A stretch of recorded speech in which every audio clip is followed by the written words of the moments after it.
Philadelphia, on a faceless evening, sometime in the mid-1850s, the city seemed to hold its breath. Wet cobblestone streets gleamed faintly as gas lamps cast waving halos into a grey mist that clung to the brickwork. On the cone of a secondary thoroughfare stood a small, anonymous house, indistinguishable from its neighbours. Nothing on its exterior betrayed the silent war being waged within its walls, a conflict against one of the American continent's most brutal systems. Within, the air hung heavy with the scent of oil, smoke, and damp garments. A crude table commanded the centre of a cramped room, serving as both office and sanctuary. Upon its surface lay an open ledger, a stack of letters, a scattering of coins, and an oil lamp whose flame quivered with every fleeting draught. Bent over the pages, a man gripped his quill pen as one might grasp a weapon. His name was William Still. William Still was a free black man, born in the North, yet forever scarred by the indelible mark of slavery that traversed his family line. His face was calm, almost impassive, but his eyes were weary from too many nights such as this. He wrote slowly, with meticulous care, each letter weighed, each word aligned against oblivion. In the relative silence of the house, one could, at times, discern the dry rasp of quill upon paper, like a persistent whisper. Behind the door of a small adjoining room, other murmurs, even more muffled, could be heard. Bodies, huddled in blankets, stretched upon the floor. Men, women, sometimes children, who had journeyed for days, for weeks, to reach this haven. They slept in a half-slumber, roused from their exhaustion by the slightest creak of wood, for every sound could signify the arrival of slave-catchers. The floorboards bore the imprint of their steps, their fear, their hope. Upon the table, Still's ledger gathered the traces that the law sought to erase. A date, a name or an assumed name, an approximate age, a place of origin, somewhere in Virginia, Maryland, Carolina, a proprietor, often identified by his cruelty, his wealth, or the plantation he oversaw. A brief note on the method of escape, on the boat secretly boarded, on the freight car, on the night road, those swamps. All diligently encoded in a firm, disciplined hand. What unfolded here was not merely material assistance. It was not simply offering a warm meal, a dry coat, an address for the next stage of the journey. Within this small brick house, William Still was building something both more fragile and more enduring, a memory. Where slavery functioned by severing ties, by selling children far from mothers, by deliberately erasing origins, he, seated at his table, stubbornly reassembled the fragments. Yet, every line he inscribed carried peril. Since the Fugitive Slave Act of 1850, the law permitted the pursuit of runaway slaves even into the northern states, allowing the arrest and prosecution of those who aided them. Keeping detailed records of these fugitives, of their hosts, of the routes employed, was to offer, in the event of a raid, an arsenal of evidence to the enemy. But Still pressed on, for he knew that without these notes, the night would swallow all. The office of the Vigilance Committee was this very room. A few mismatched chairs, coats hastily hung, suitcases left by people denied an official history. On a shelf rested abolitionist tracts, newspapers, letters from allies in New York, Boston, Canada. The house was not merely a refuge. It was a node in a clandestine network that would later be known as the Underground Railroad. That night assembled so many others. A discreet knock at the door, 3 soft taps separated by a long silence, a prearranged signal. The door opened slightly, admitting 2 shivering figures who kept their eyes lowered, as if raising their gaze might betray them. The door quickly closed, then barred. Few words were spoken. Water, a piece of bread, a seat were offered. Then, almost invariably, the same gentle but firm injunction: rest, await. The accounting would come later. It was then that Still's work began. When the escapees, after a few hours, were able to articulate more than the simple need for slumber. He posed simple questions, almost administrative, yet each question opened an abyss. Whence do you come? What were you called there? Have you been separated from your family? Do you know where they were sent? He listened, he memorized, then committed these fragments to paper, as one fixes fleeting silhouettes onto a sensitive plate. In this act of writing, there was something obsessive. William still knew that somewhere in the South, brothers and sisters whose faces and fates he knew not, continued to live under the yoke. He knew that every name noted tonight might, one day, encounter another name, another trace, and re-establish a broken bond. This was not merely an inventory of escapes, it was a desperate attempt to repair what the market of bodies had methodically torn asunder. The documentary opens here, in this cramped room where all seemed fragile, the lamp's flame, the walls, the deceptive tranquility of the street, the lives huddled in the adjacent chamber. But amidst this fragility, one thing endured, the ledger resting before William still. Over the years, it would record at least 649 flights to freedom, 649 stories that official history would have preferred never to read, 649 indictments against a system that wished for these steps in the night to leave no imprint. It is in the discreet aspect of his quill that our narrative begins. In this almost commonplace, nocturnal, repetitive gesture, a black man, in an anonymous Philadelphia house, decided that those who passed through his door would not vanish without a trace, that they would possess, at least, a few lines, a few words, to attest to their existence, to their resistance. And that, somewhere in the shadows, an archive was being built against oblivion. Shamong, New Jersey, in the early 1820s. When that name is uttered, one imagines a neutral land, without history. But for the Still family, this patch of forest, marshes, and sandy fields was no mere northern hamlet. It was an in-between, neither true safety nor overt threat, a space where one lived free, but with a constant awareness of what one had fled and what one had left behind. William was born in a modest cabin, fashioned from rough planks, encircled by pines and oaks. The wind whistled through the gaps in the wood. Winter bit, summer stifled. There was no grandeur in this setting, only the daily sweat of those who had begun everything anew. His parents were named Levin and Charity Still. In the eyes of their white neighbors, they were merely black laborers striving for survival, but the past bore no record in any New Jersey ledger. Before Shamong, there had been Maryland, a plantation, endless days beneath the sun, baked commands, the permanent threat of being sold. Levin and Charity had known the condition of enslavement, that existence where one's child could be taken away as easily as livestock. Mustering courage and seizing minimal beaches, they fled north, seeking that abstract thing spoken of in hushed tones in the cabins, freedom. But this escape was not a family departure. Hand in hand, it was a wrenching separation. Some of their children remained behind, sold, dispersed further south. Names whispered in the night, faces one tried to imprint in memory before time erased them. To save a few lives, they had to accept losing those they could no longer reach.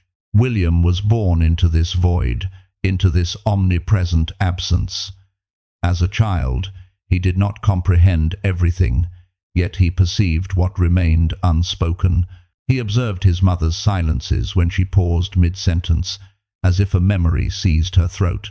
He caught his father's gaze, sometimes lost in the distance, as if beyond the New Jersey trees he still searched for the lines of a Maryland plantation. Around the fire in the evenings he heard fragments of stories, children's names spoken in the past tense, impossible promises. One day, God willing, we shall be reunited. In the cabin there were no books, no archives, no official documents where the lives of Levin and Charity were inscribed. What served as civil status was the spoken word, memory, the fragile thread of oft-repeated narratives. They recounted that such a child was born on such a day, just before the great rain, that such a daughter possessed such a laugh, that such a boy always carried a piece of string in his pocket. These were trifling details in the eyes of the world, but for William's parents, they were all that remained. Very early, William developed an almost obsessive attention to names. The given names of lost siblings recited like a litany. He learned to pronounce them without ever having seen their faces. He could, eyes closed, recite the list of children his parents had been forced to abandon. He did not yet know that these syllables would one day serve as a bridge between two separated lives. He knew only that these names were embers that must not be allowed to die out. Around the house, nature became both refuge and stage. In the woods, Levin showed his son the discreet paths, the barely visible tracks, the landmarks that only those who had fled knew how to read. A marked tree, a watercourse, a depression in the ground. He explained how to move in shadow, how to evade gazes, how to listen to a changing silence. Even in the north, the idea of escape remained present, as if one never truly finished fleeing. In this environment, William understood very young that the freedom presented to him as a given was never absolute. He knew that slave catchers could, at times, cross state lines. He knew that the color of his skin made him, in the eyes of some, as a being to be watched, exploited, silenced. The difference between him and those brothers he had spoken of, somewhere in the South, lay in a few decisions, a few miles, a few chances. Nothing reassuring. Faith, evening prayers, fragmentary readings of the Bible by a few neighbors barely soothed this tension. They said God saw all, that he knew where the lost children were. But William, for his part, observed primarily that the world of men cared little for finding them. He understood that if these uprooted lives were ever to be acknowledged, it would require more than supplications. It would require proof, traces, testimonies. Thus formed, in the mind of a child, an intuition that would never leave him. What is not written can be denied. What is not recorded can be erased.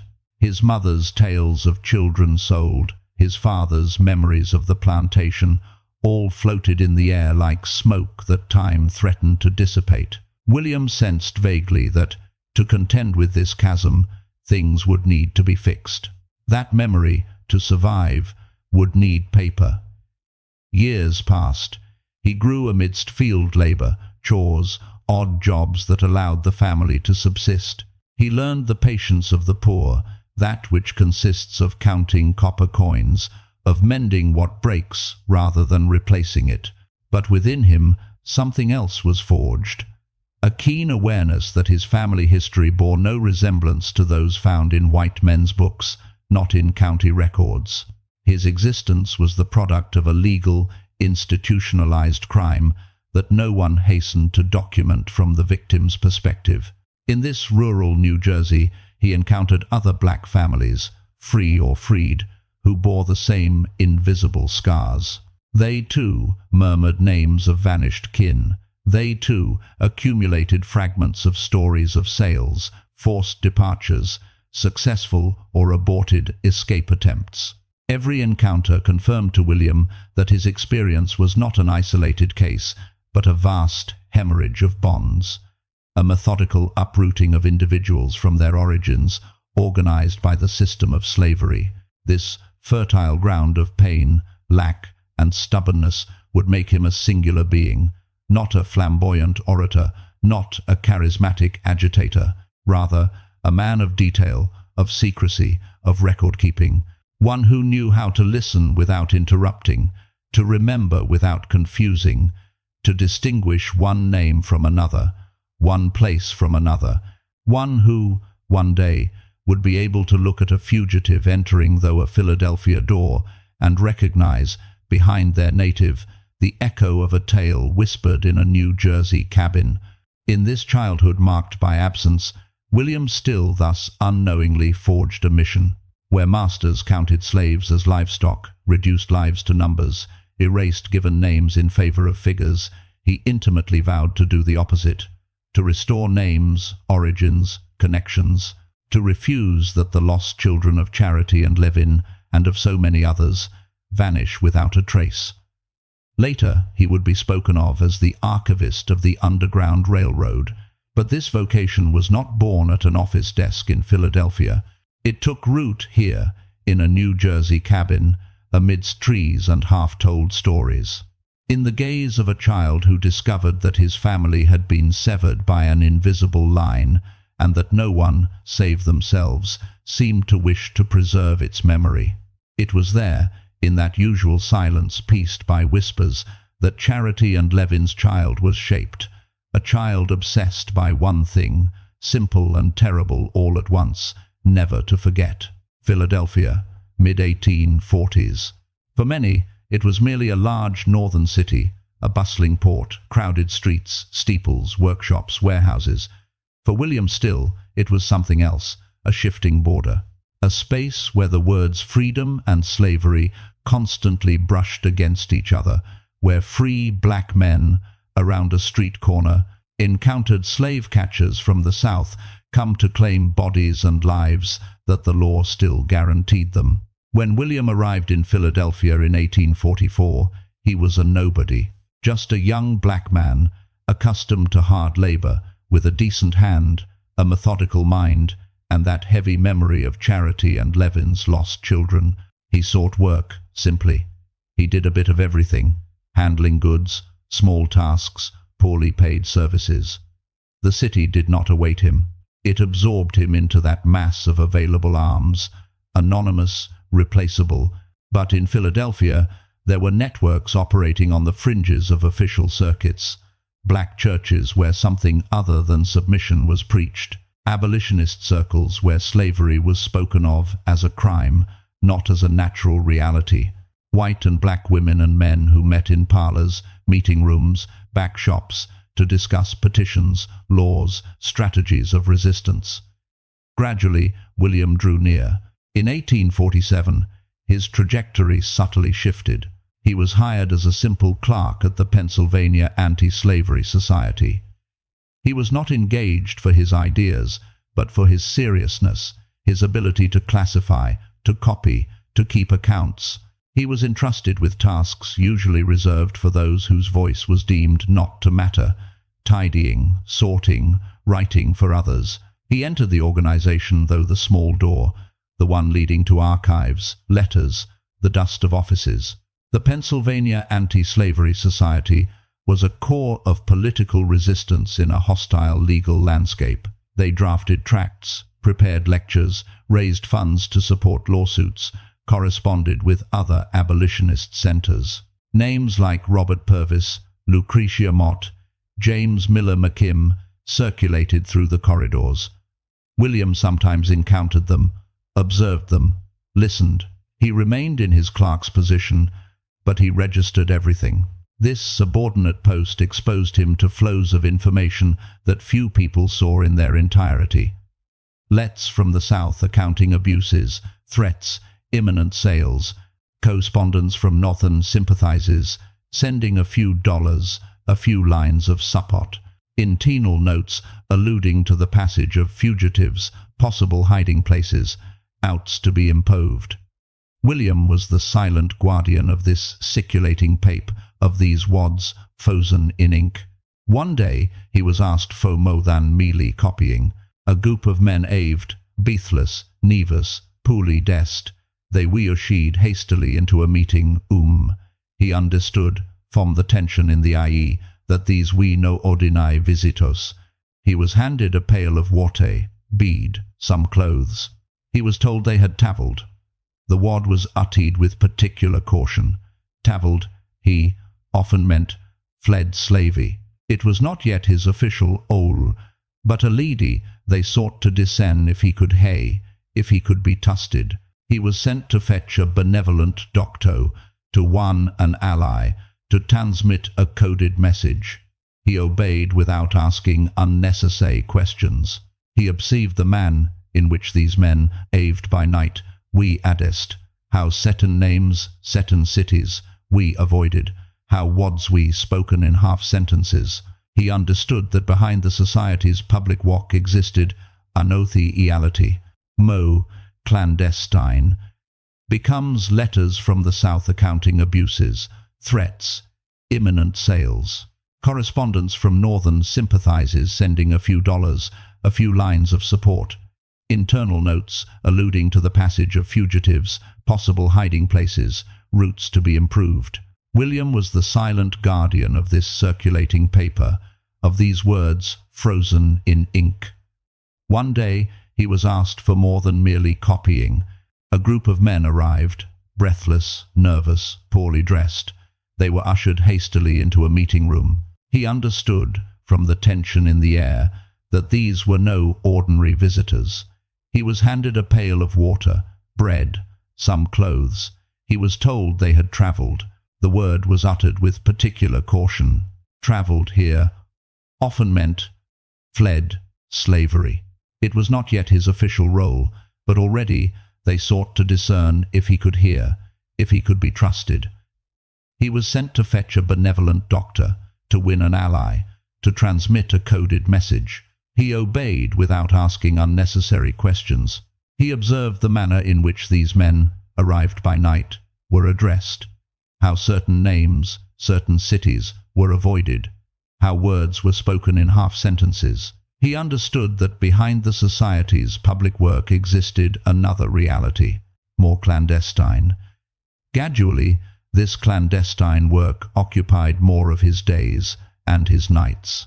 He was asked to welcome fugitives into a cone of the office, to direct them to one safe boarding house or another, to watch the surroundings when meetings took place.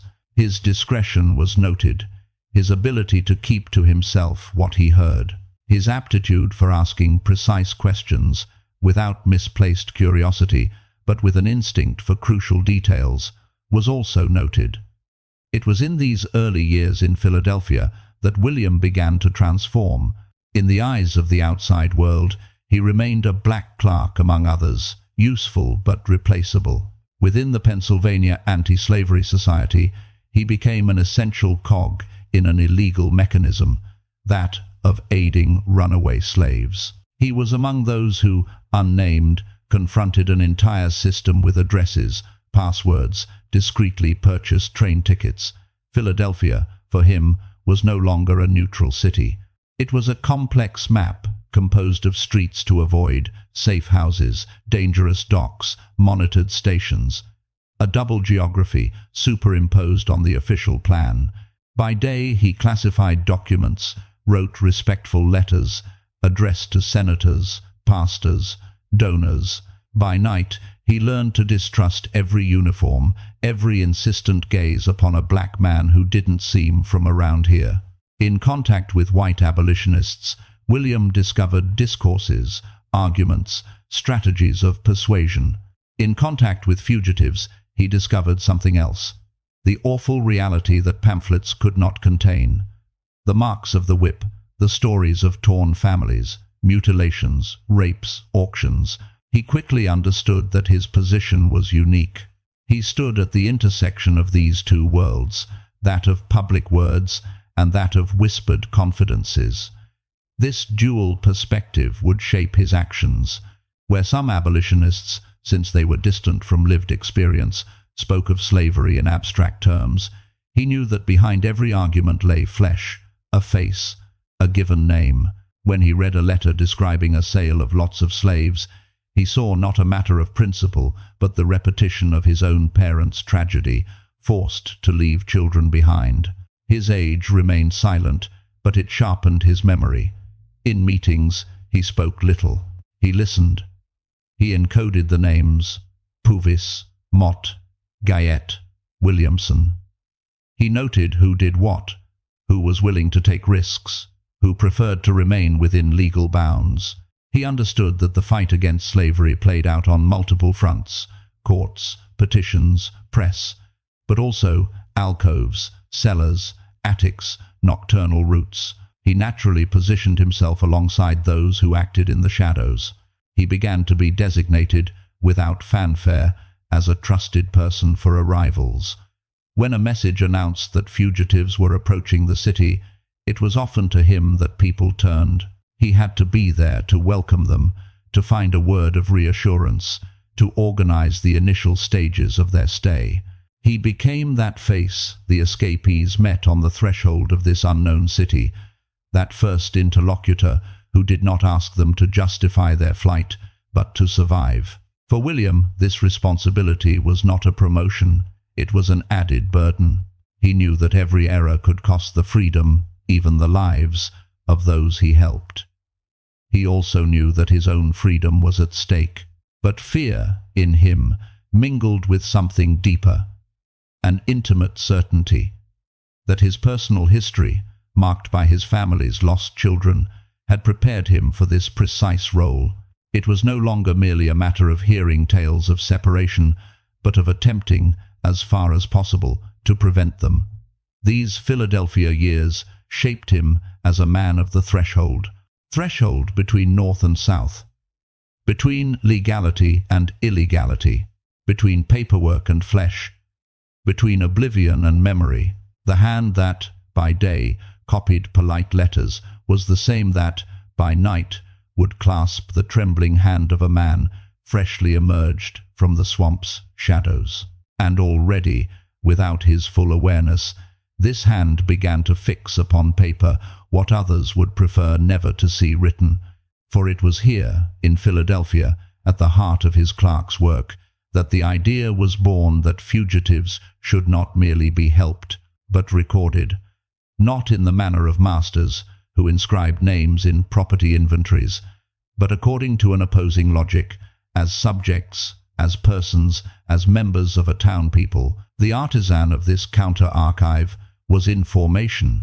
This anonymous young black clerk would become, little by little, a cog in the struggle and the guardian of a dangerous memory. August 1850. In the office of the Pennsylvania Anti-Slavery Society in Philadelphia, nothing seemed to herald this day as different from others. Routine had settled into the clandestine way. Letters arrived, meetings were prepared, accounts verified, fugitives awaited. William still sat at his table, quill in hand, ready to add a new entry to those registers which the law deemed criminal, but which his conscience considered indispensable. He was informed of a man's arrival, a black man, like so many others, from the South. He presented himself under a name that, at first glance, meant nothing to anyone. Pete Friedman. A name of freedom appended to a past of slavery. He bore the classic marks of a long clandestine journey: fatigue, worn clothes, suspicion in his gaze. Nothing, apparently, distinguished him from the dozens of other escapees who had crossed that threshold before him. As he now did systematically, still began to question. This was neither morbid curiosity nor a mere formality. It was a method, a protocol of survival and memory.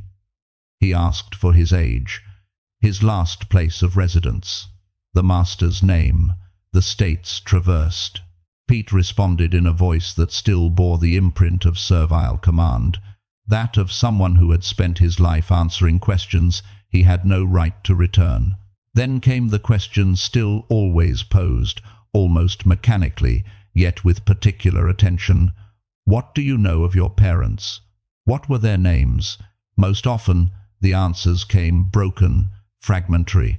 Names distorted by accents, childhood memories blurred by sales, transfers, blows.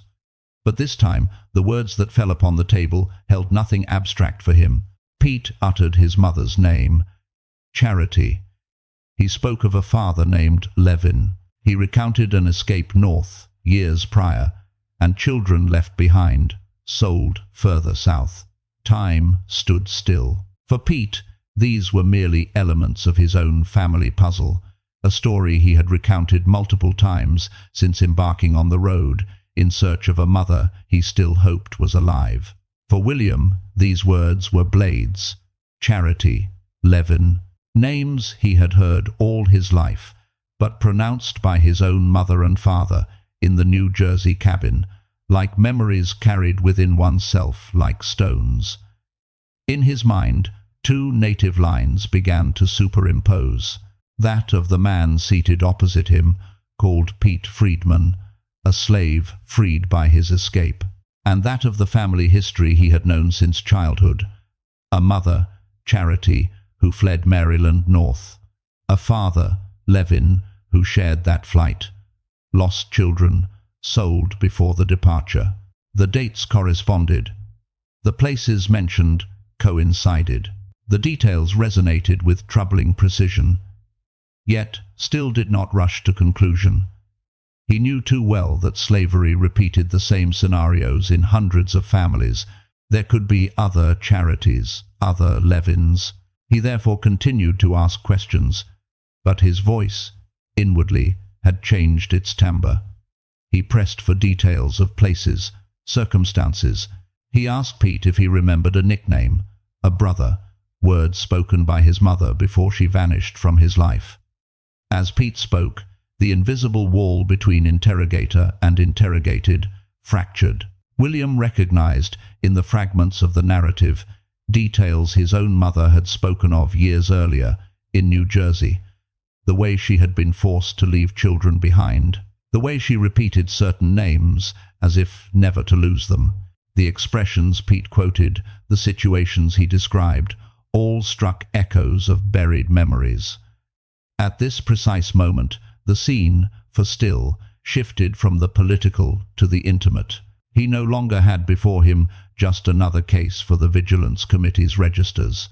He had before him the unimaginable possibility that this fugitive from the South was a living fragment of his own family history. A brother, lost in the disorder of the slave market, returned to him by the circuitous paths of flight and chance. This shock was not expressed in an outburst of voice, nor in a spectacular effusion. William still had long since learned to master his reactions. Danger, in this work, often came from a word too many, a gesture too visible. He therefore continued to hold his quill, to note, to mentally check correspondences. But beneath the surface, something fractured. The professional distance he imposed upon himself shattered. When, finally, he posed the question that left no room for ambiguity, giving names, evoking his own past, the boundary broke.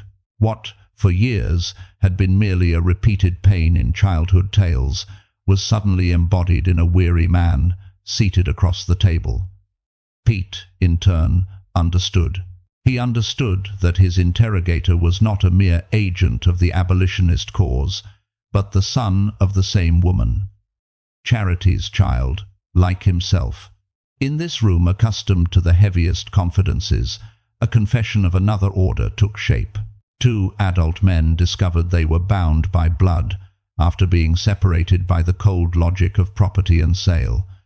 The distance between Maryland, New Jersey, the deep South, Philadelphia, abruptly narrowed to the width of that table, to a few inches of ink-stained wood. The file still was compiling. Name, age, owner, itinerary, transformed before his eyes into something dizzying. It was no longer simply a document intended to attest to the cruelty of a system. It was a possible instrument of repair, a bridge between lives believed irreparably separated. Writing, suddenly, was no longer just a weapon against abstract oblivion. It became a thread that reconnected concrete beings to one another. That day, the clandestine archivist discovered that behind every record there might be a mother searching for a son, a sister hoping for a brother, a husband who knew not if his wife still lived, and that the details he noted almost mechanically, names, places, approximate dates, might one day serve as keys to open doors closed for decades. The story of Pete and Charity was not only his own, it was a model for understanding what these registers could achieve. In this intimate shock, a resolution crystallized. Until then, William had already written with care. He knew these notes could contradict Master's narratives, expose the violence of escape routes, preserve the dignity of fugitives. But after the encounter with Pete, the act of encoding took on another dimension. It became for him a sacred duty, not only to denounce but to connect, not only to accuse slavery but to make impossible unions possible. The risk, however, had not diminished. Quite the contrary. It was 1850, the very year the Fugitive Slave Act intensified the hunt for runaway slaves throughout the North, keeping precise information on those who had escaped, on their own owners, their routes, their destinations, was to accumulate explosive material. If these registers fell into the wrong hands, they could serve as a tool of vengeance, allowing slave catchers to follow trails, to punish those who had aided. But precisely because he had just measured how a simple alignment of facts could change a life, still refused to yield to fear. He saw, in Pettis' recognition, a sign, proof that the work of memory he had begun, still hesitant, still dispersed, touched upon something essential. In a world where slavery's basic method was the ease of bonds, he chose to make his office a place where these bonds were, as much as possible, restored, encoded, protected. The shock of Pete Friedman marked a clear uptune in his trajectory. Before, he was a clerk who became an Underground Railroad agent, a committed man but still, in a way, external to what he documented. Afterwards, he was no longer separate from these stories. He was one of them. He knew that, in the 100% he filled, his own family history was also playing out.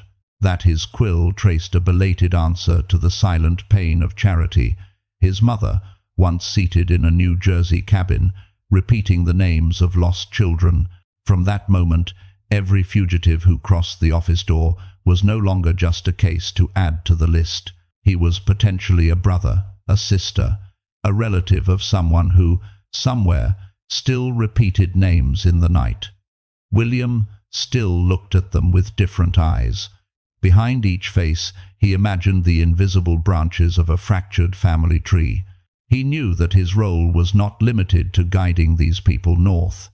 He also had to, through writing, restore their place in a collective history. The encounter with Peter would become one of the most famous episodes of his life. It would later be recounted as an exemplary anecdote, a story almost too perfect to be true. But for William, that day was neither a symbol nor a legendary motif. It was pain, joy, vertigo. It was intimate and irrefutable proof that while masters might have broken families, they had not succeeded in erasing everything. That between beings scattered by slavery, there existed subterranean lines that memory, will, and chance could sometimes regrasp. From Peter onward, the file was no longer an abstraction. It was a brother, a man who, without those questions asked in a Philadelphia office, might have passed within feet of William without knowing who he was. A man who embodied, alone, all that the clandestine archive of the Underground Railroad could produce that was most subversive, not only a denunciation of the crime, but a partial repair of its effects. In the silence following this recognition, one thing was certain: William Still would never write the same way again. Every line, from then on, would be traced with the acute awareness that behind the word flight lay the possibility of reunions. That behind every page number, every date, every name, stood the fragile promise of stitching back together a little of what the whip, the sail, and the escape had torn asunder.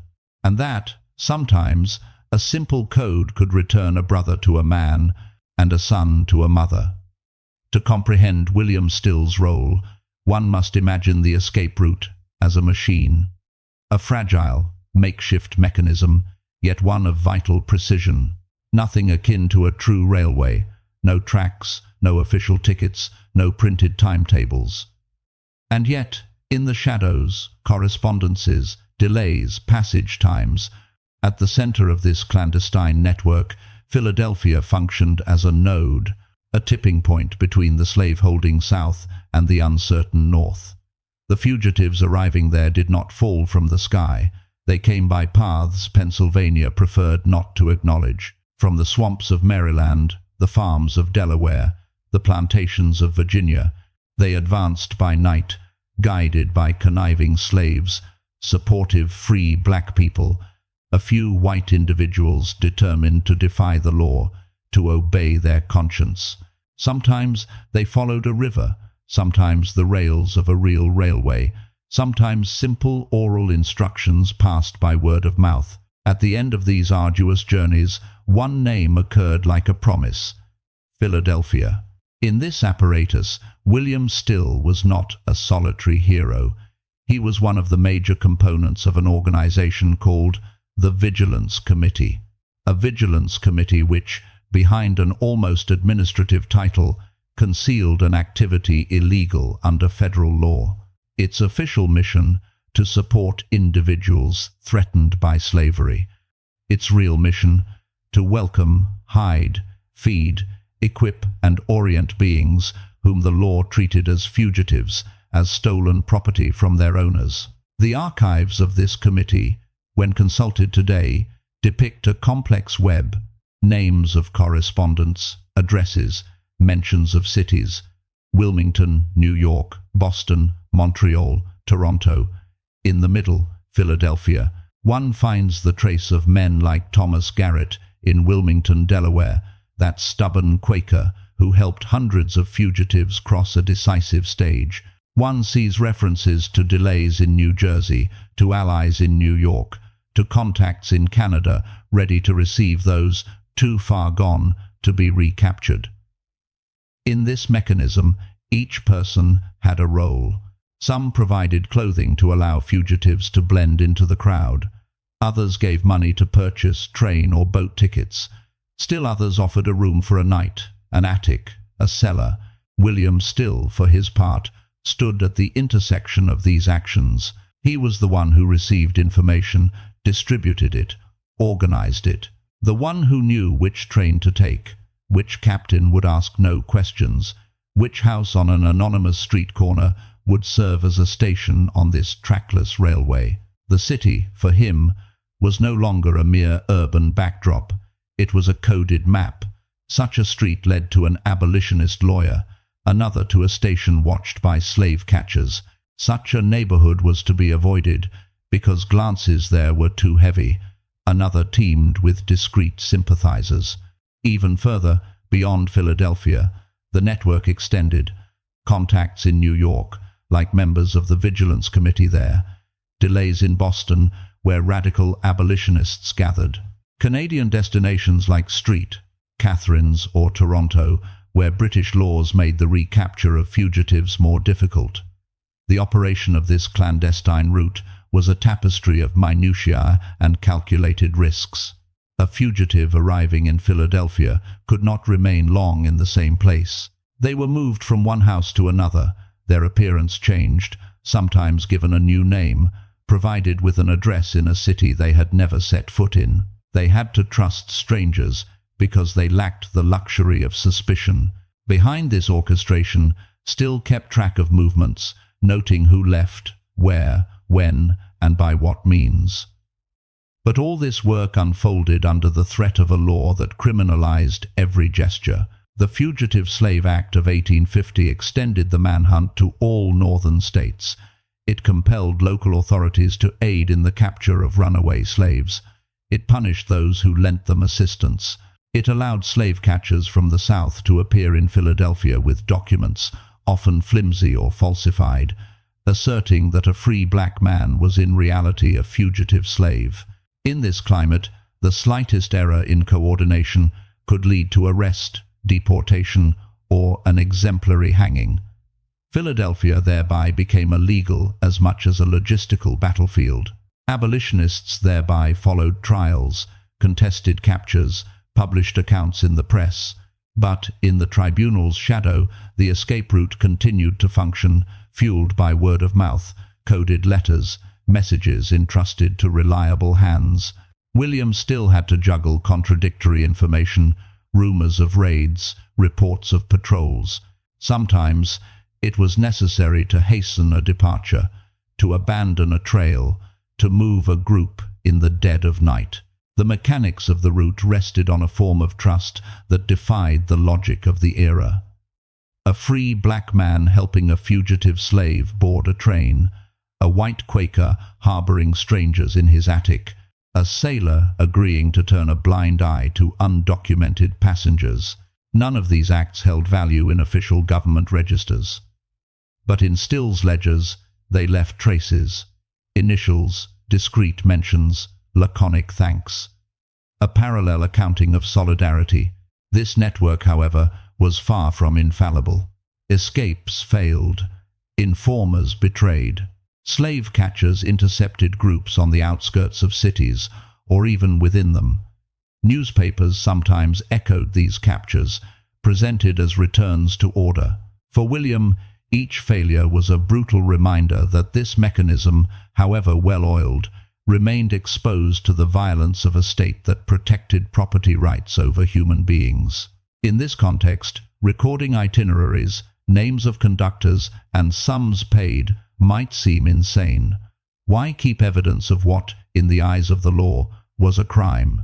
Yet, for Still, this documentation was a necessity. It allowed him to track flows, adjust routes, identify overly dangerous places. It also allowed him, later, to narrate, to refuse that the Underground Railroad be reduced to a few heroic legends by rendering invisible the mass of anonymous individuals who risked their lives within it.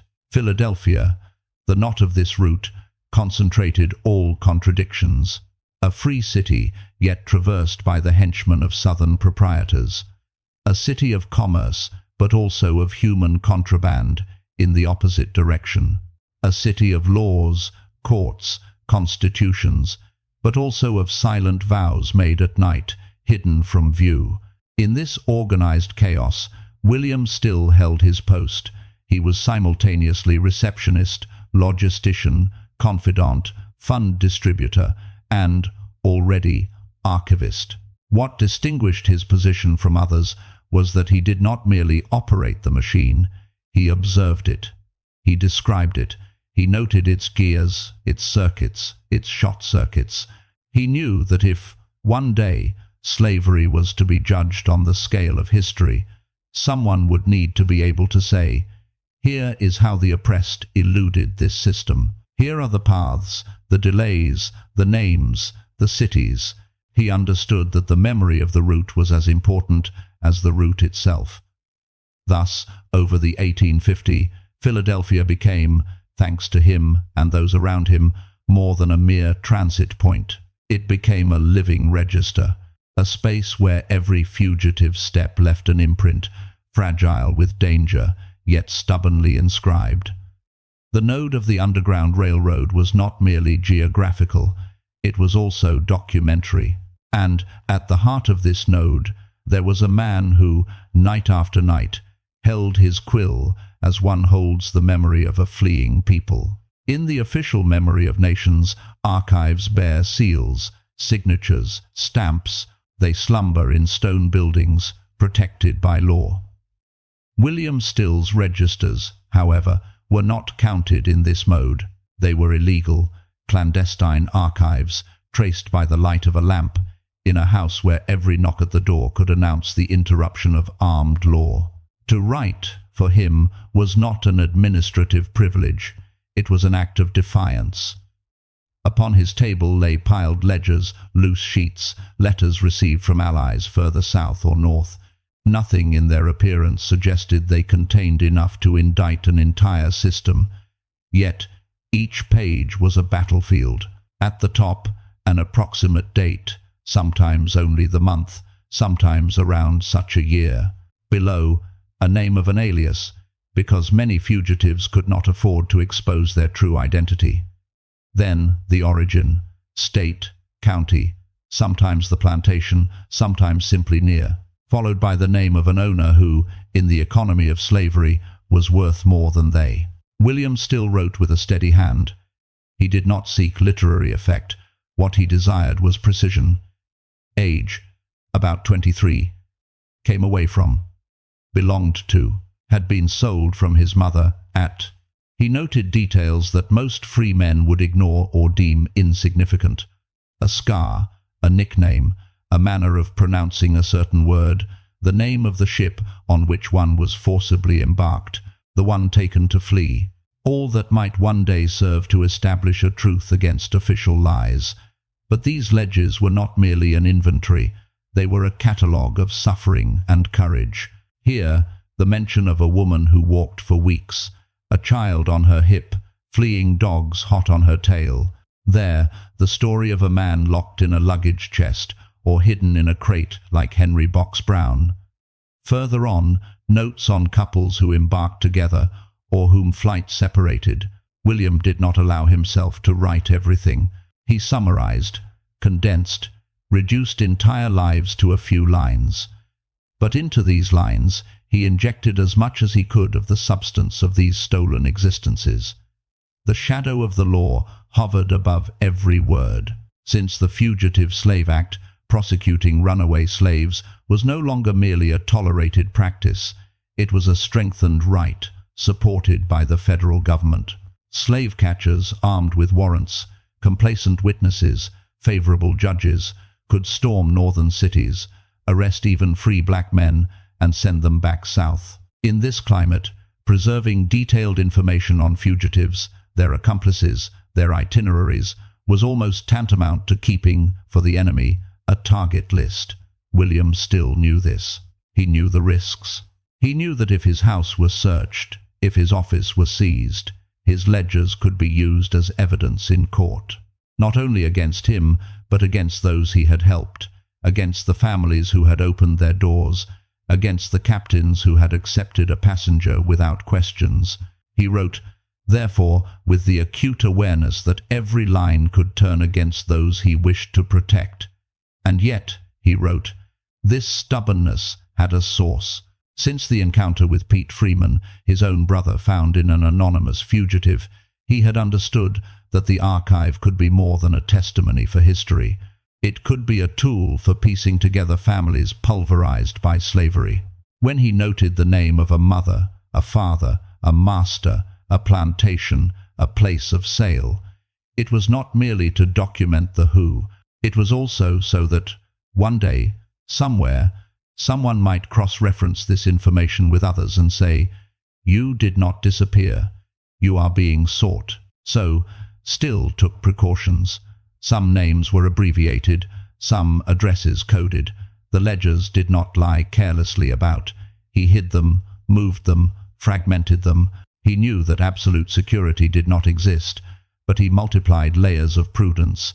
Sometimes, when pressure grew too intense, when rumors of aid circulated, he reluctantly destroyed papers so as not to deliver allies to the enemy. In those moments, each burnt sheet was a victory against the law and a defeat against oblivion.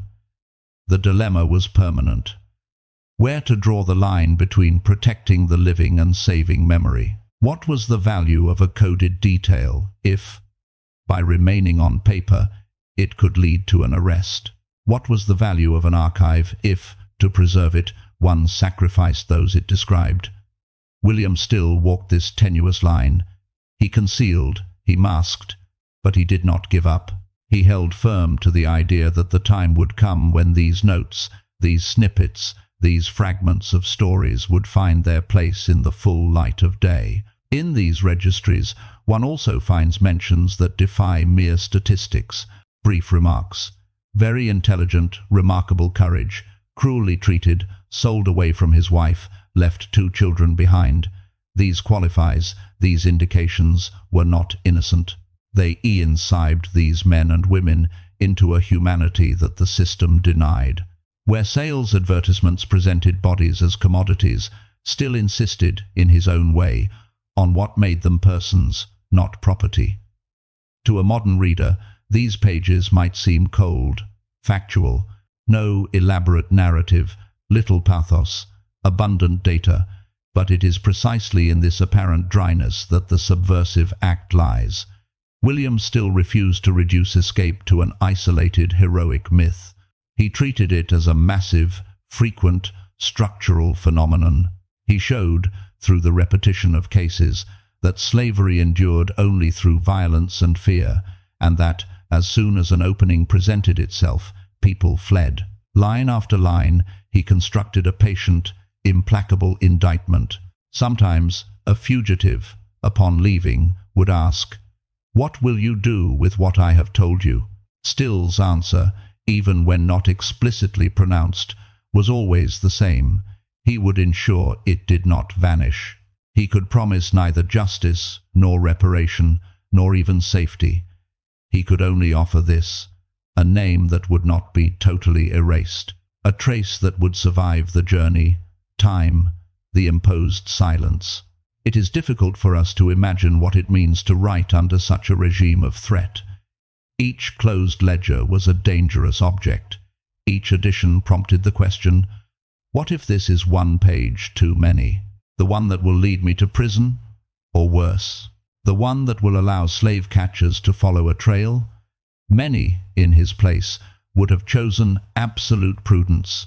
No notes, no registries, only word of mouth, confidences without paper. William chose the narrowest path, to write regardless, exposing himself, exposing others, but believing that the times demanded this testimony. Late, after the war, these registers would become the material for his work, the Underground Railroad records. But at the time he made his notes, he had no guarantee that this book would ever see the light of day, no that it would be read, no that it would survive the centuries. He did not know if he would die free or behind bars, if the people he helped would find a dignified life in the North or Canada, or if they would be recaptured, beaten, resold. His only certainty was that to write nothing would be to collaborate with abuse. Thus, in a Philadelphia house, a black man began to do for his people what states usually do for the oppressed: record them as subjects of their own history. He did not do it with the pompous language of proclamations, but with index cards, notes, lists. He did not do it to justify power, but to contest the power that reigned in the South. He invented an archive that did not legitimize the established order, but which, on the contrary, exposed its crimes. At night, when the house fell silent, when the fugitives slept a few hours before resuming their journey, when the city retreated into its fears and habits, William sometimes remained seated before his ledgers. He read names, dates, places. He imagined mothers awaiting news, fathers who knew not where their children had been sent, brothers and sisters scattered across a map that resembled an open wound. He knew he could not reunite them all. He knew that many of these lines would remain unanswered questions, but he refused that the silence be total. William Still's secret registers bore no coat of arms, no official seal. They were not backed by any constitution. Yet, in their own way, they inscribed another law, subterranean, silent, one that affirmed that every being torn from their land, their family, their name, deserved to be enumerated, recognized, recorded somewhere. Even if that somewhere was a ledge hidden in a house threatened by police raids, even if, to defend these pages, one sometimes had to lie, conceal, burn, between the master's law and the law of his conscience, Still had chosen. He wrote under that, but he wrote, and in every stroke of ink laid upon the paper there was a sentence that history would eventually hear. You wished to make these lives disappear. He is the proof that they existed, that they fled, that they existed. In William Still's registers, fugitives were not blurred silhouettes. They possessed faces, bodies, cunning, fears. Escape was not an abstract line. It was a succession of desperate decisions, of insane wagers against death. Among these hundreds of encoded stories, some remained famous, almost legendary. But in Still's accounts, they were not treated as myths. They remained what they primarily were, acts of survival. Henry Box Brown, for example, his name alone already spoke of his own metamorphosis. A man reduced to a crate, a human being who decided to become merchandise to escape the condition of merchandise. In 1849, he had himself nailed inside a crude wooden box, barely larger than his crouched body. On the lid, innocuous inscriptions. This side up, handle with care. In reality, he was flipped, bumped, shaken. He spent over 20 hours confined, almost without air, without light, in the crushing darkness of the wood. When the crate arrived in Philadelphia, it was not the administration that received it. It was abolitionists, men who knew that in that rectangular volume on the floor there was not merely a package, but a life suspended. They opened it, lifted the lid, and a body unfolded, trembling, drenched in sweat, half dead. Henry Brown emerged from the box as from a coffin. He was ebony, literally, in the city that was meant to be a door to freedom for him. To the outside world, this story would become a spectacular, almost theatrical narrative. It would be made into engravings, edifying tales, a symbol of the ingenuity of slaves determined to flee. But for William Still, who inscribed his passage in his notes, Henry was not just the man in the box. He was a fugitive among others, with an age, an origin, an owner, a trajectory. Still took the time to record what this flight revealed about slavery, that one had to transform into an object to reclaim one's humanity, to slip into the circuit of commodities, to extract oneself from it. A few years later, another file in his registries bore the names of Ellen and William Craft. They came from Georgia. Their story today is recounted as a two-character play, almost unreal. She, Ellen, was fair-skinned, so fair that with the right clothes, the right posture, she could pass for white. He, William, was dark, and in the eyes of the masters, his natural place was that of a servant. They decided to turn this logic against the system that held them captive. Ellen disguised herself as a sickly young white planter, with bandages to conceal the lack of a beard, spectacles to hide her eyes, a scarf, a wounded arm to avoid having to sign documents. William, for his part, played the role of the devoted servant.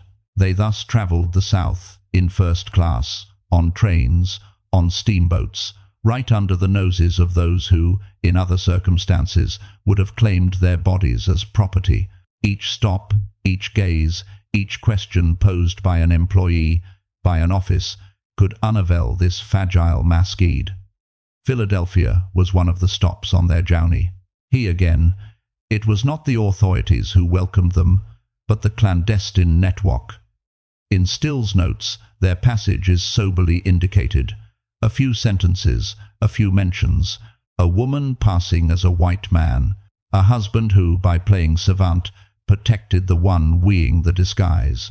The grandeur of their cunning needed no embellishment.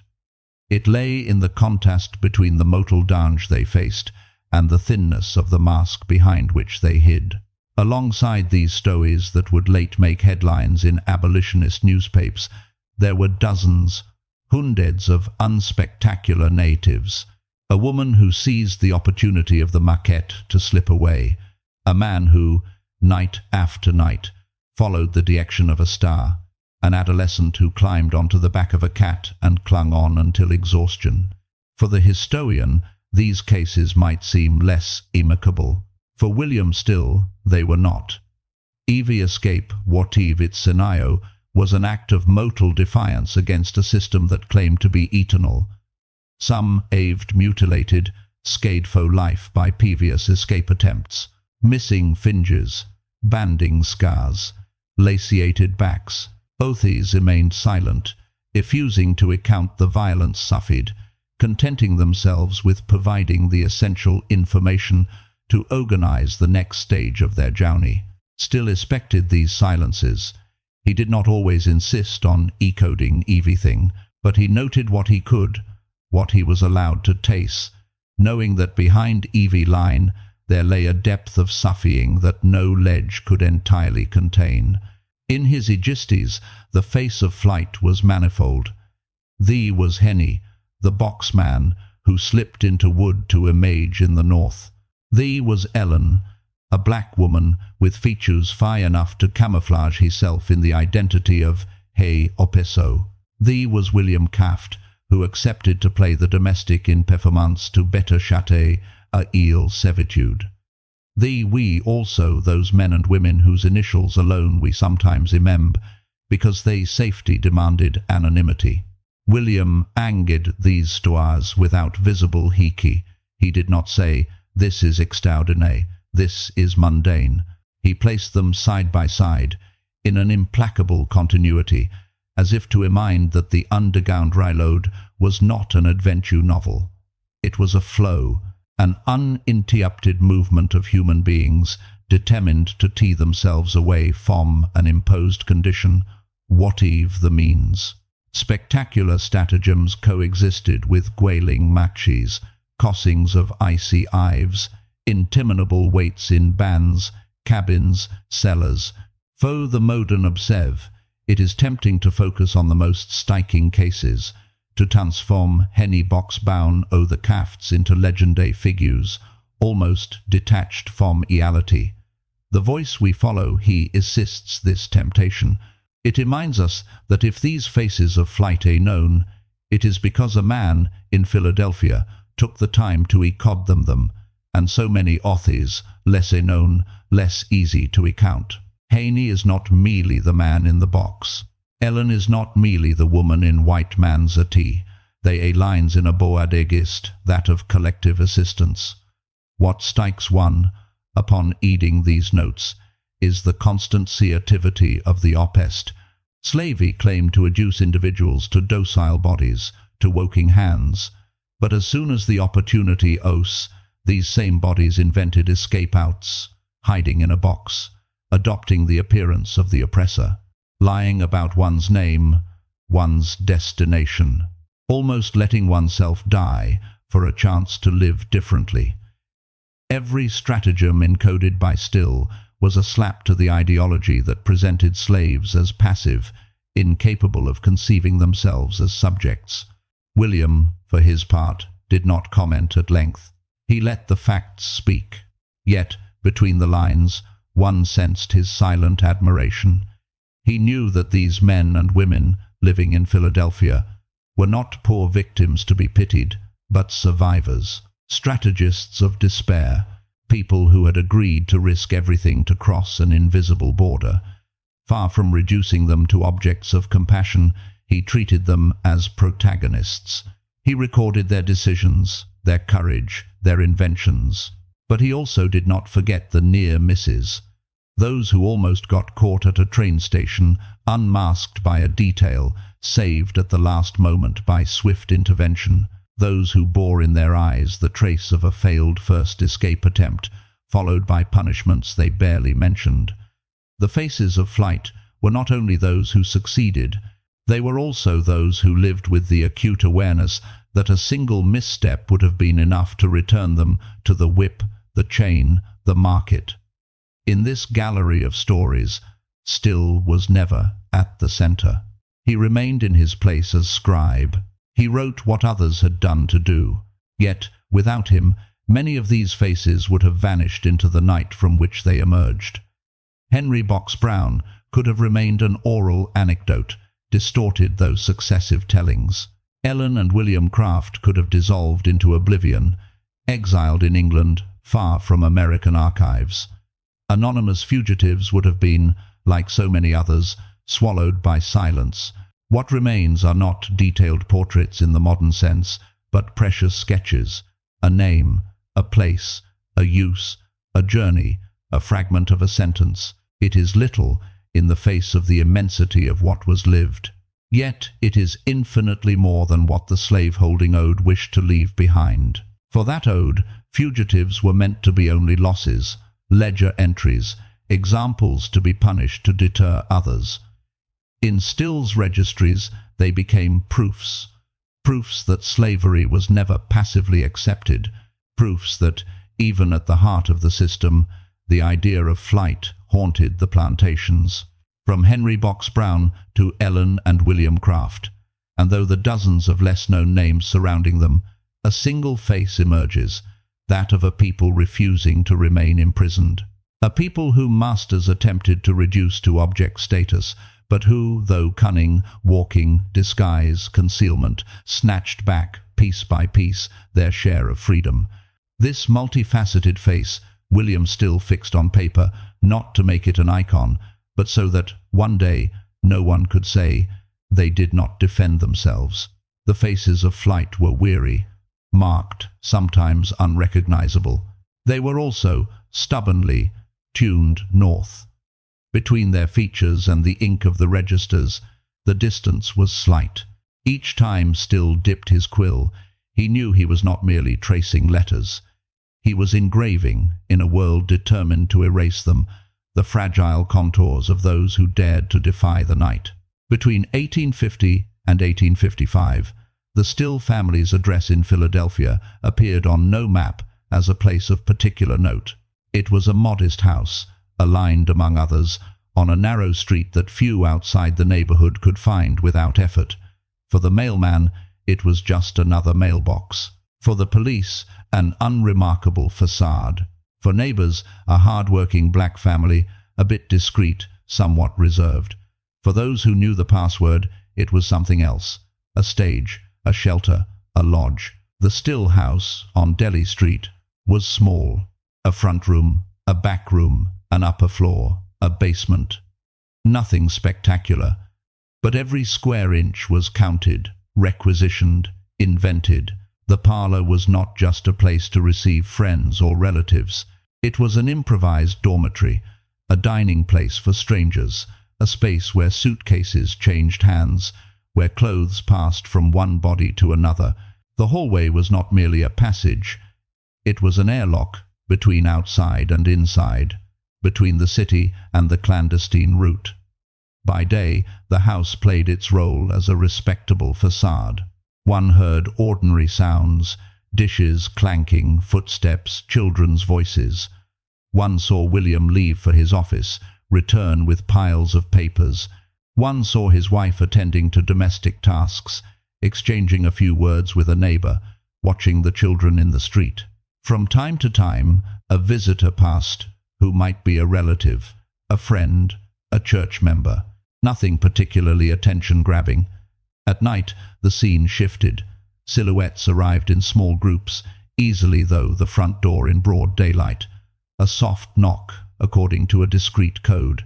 They entered quickly. The door closed even faster. The curtains drew a little tighter. The light dimmed. Voices began to whisper.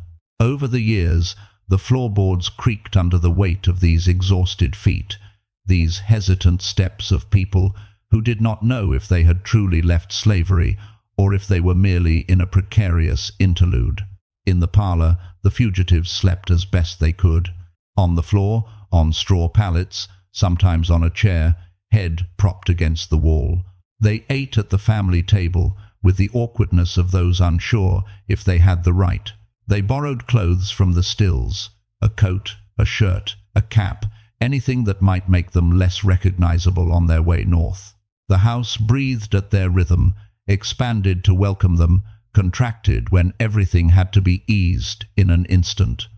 The Still children grew up in this invisible theater. For them, there was no before and after the refuge house. There was only this way of existing, shared between daily life and secrecy. They quickly learned not to ask too many questions in the presence of strangers, to accept that a stranger might sometimes sleep in their place, take their plate, wear one of their jackets. They also learned that certain names were not repeated outdoors, that certain stories told in hushed tones should never cross the threshold. To be a child in this house was to play amidst whispers. It was to see adults blanch at the slightest knock, a little too loud, at the door. It was to grow accustomed to sudden, heavy silence when someone passed in the street, lingered, looked. It was to gasp, even before understanding the complexity of laws, that what transpired here was dangerous, that their modest home could become a target, an example, a lesson given to all who dared defy the Fugitive Slave Act. The neighbors, for their part, did not all hold the same position. Some saw without seeing. They noticed that the Stills' door often opened at night, that silhouettes came and went. They remarked that the house sometimes seemed too full for the single family officially residing there. But they looked away, out of indifference, out of prudence, out of silent sympathy, out of fear of involvement. Others were more curious, more suspicious. They watched, dropped remarks, asked questions that were never entirely innocent. In this climate, the Delhi street address became a secret on multiple levels. There were those who did not know it and must never know it. Slave catchers, complicit police, ill-intentioned neighbors. There were those who knew it, but only as one stage among others, discreetly passed by word of mouth in Wilmington, Baltimore, in remote farms. And there were those for whom this address was a vital landmark. The fugitives who had heard in the course of a conversation, "If you reach Philadelphia, ask for William Still." For William himself, this house was a natural extension of his office. What he received by day in an official capacity, natives, requests for aid, news of fugitives, continued by night in his own parlor. The boundary between his work and his private life dissolved. The papers he filled at the office took on flesh in the bodies stretched out on his floor. The names encoded in his ledgers mingled with the voices he heard a few meters from his room. This double life was not without cost. There was fatigue first, shortened nights, abrupt awakenings, meals interrupted by an unexpected arrival. There was fear, then, the very real fear of a raid, of a denunciation, of a neighbor who, for a few dollars, would inform a slave catcher that something is brewing over there. There was also the permanent tension between the necessity to help and material limitations. One could not indefinitely cram people into a small house without attracting attention. One could not feed dozens of mouths without it showing in the provisions. The house, over the years, became a nervous organism. It took note of every vibration in the street, every change of rhythm in the neighborhood. It irritated when a strange lingered too long on the sidewalk. It relaxed when a familiar ally appeared around the corner. It knew, in a way, that its existence as a refuge hung by a thread: discretion, prudence, silence. Yet, at the heart of this fragility, something stronger was built. In this modest abode, strangers shared a meal with the Still family. Stories from the south intersected with news from the north. Maps were drawn on the table. Such a city where one could find work. Such a village in Canada where one was no longer anyone's property. Bonds were forged, sometimes in just a few hours, between those who left and those who remained. Promises we made. If we each Canada, we will white. Addresses we exchanged, names hastily noted. Sometimes fugitives would too late as fee-men to visit the house that had welcomed them in they night. They we no longer the trembling silhouettes of they fist evil. They walked differently. Thy clothes, thy manners, thy gaze had changed. They crossed the threshold with a particular emotion. They discovered a place, we, for a few house, they fate had shifted. Fo the house, these etuns we invetted ghosts, spectres of fair transformed into calmed peasances. Delhi Street was not a chaste sanctuary. It was not a place of pure light amidst darkness. It was an ambiguous space, travailed by the contradictions of its time. News of politics, compromises, betrayals by northern elected officials we sometimes discussed. The injustice of a county that called itself Republican and Christian while protecting manhunting was mulled over. An effort was made nonetheless to live a form of normality, celebrating a bith, making an anniversary, even as in the next someone slept awaiting depart into the unknown. Fo William Still. This house was also a permanent imind of what he isked. Each time he opened his door to a fugitive, he jeopardized not only his own freedom, but that of his family. He knew it. He could, like so many authors, limit his involvement to the public sphere, meetings, speeches, pamphlets. Yet he chose to expose his own address, his own walls, to the possibility of violence.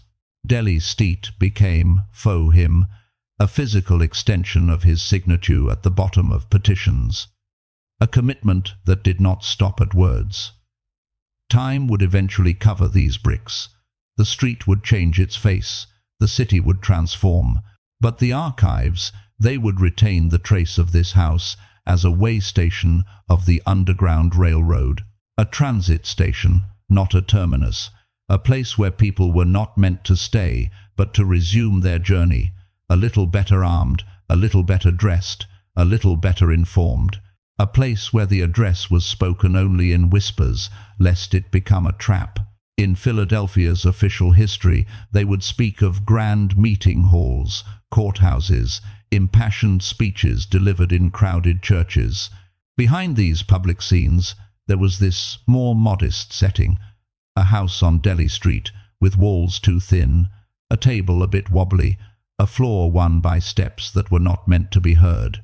It was there, in this discreet space, that the struggle against slavery took, night after night, an intimate and dangerous form, that of a home that accepted to be invaded by the night, so that others might one day see the light. William Still's refuge house was not a monument. It had no marble plaque at its entrance. It was, in its time, a vulnerable body, offered as a shield. A point on the map, whispered, protected, almost erased when written, an address not to be spoken too loudly, lest it be condemned. Yet, for the hundreds of bare feet, worn boots, trembling legs that crossed its threshold, it would remain something more than a mere line in a register, fragile but real proof that, in the heat of a hostile world, there were still doors that opened. 1855.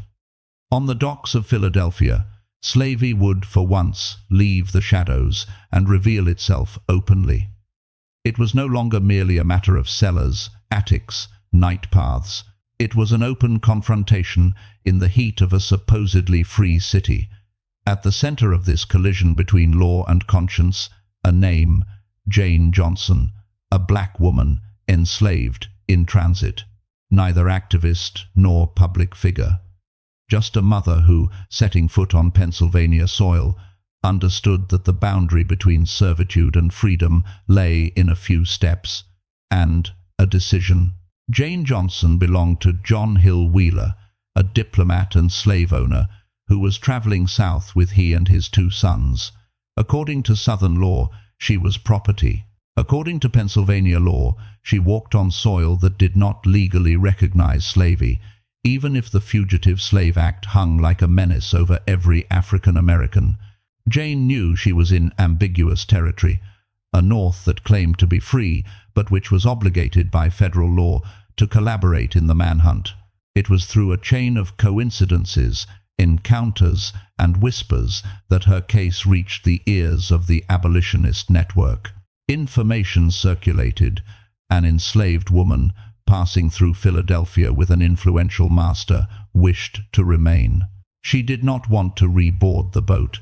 She did not want to return to the South. She wished to seize this beach, however slender. In this city where most escapes were plotted at night, the decision, for its part, would play out in broad daylight.